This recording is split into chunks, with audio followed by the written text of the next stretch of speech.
যেটা find out করার দরকার যে এই জনগোষ্ঠীতে এটা ঘটনা ঘটলো, এটা কেন ঘটতেছে, সেই বিচারের এতে যাতে এটাও আসে যে এটা তো একটা বিচার না, কারণ এই জনগোষ্ঠীটা তো থেকে গেল আমাদের সমাজে, আরও যাতে ঘটনা না ঘটে বা কেন ঘটছে এটার একটা চুলচেরা একটা সমাজ মনোবিজ্ঞান দৃষ্টিতে এটার একটা বিশ্লেষণ পাওয়া দরকার। সমাজের এই জায়গাগুলো কিন্তু আমাদের কাছ থেকেও কিন্তু আলাদা থাকে, কারণ এরা হলো এডিক্টেড। আপনি দেখেন যে এরকম একটা ঘটনা ঘটলো, স্ত্রীও সহযোগিতা করলো পালাতে, তাই না?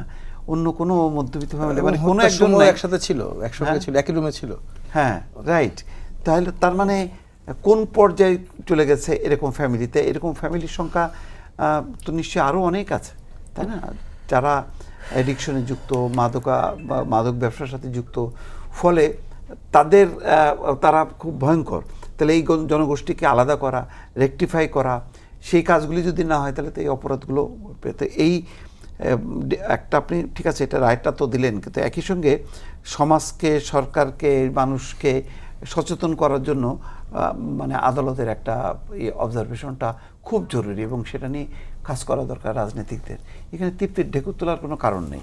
এটা তো খুবই এটা মানে এক সপ্তাহের মধ্যেও এই বিচার যদি দিন রাতে হয়তো করা যেত, এটার খুব একটা ছিল না, মানে এটার কোনো বিতর্ক ছিল না। বিতর্কের জায়গাটা হলো এবং জটিল জায়গাটা হলো ওইটা আমরা কিন্তু মিট করতে পারলাম না, কারণ যেই সামাজিক প্রেক্ষাপটে এই ঘটনাগুলো ঘটে ওই সামাজিক প্রেক্ষাপটটা কিন্তু থেকে গেল, ওইটার কিন্তু আমরা ফাঁসি দিতে পারলাম না। সুতরাং বিপদটা কিন্তু সেখানে।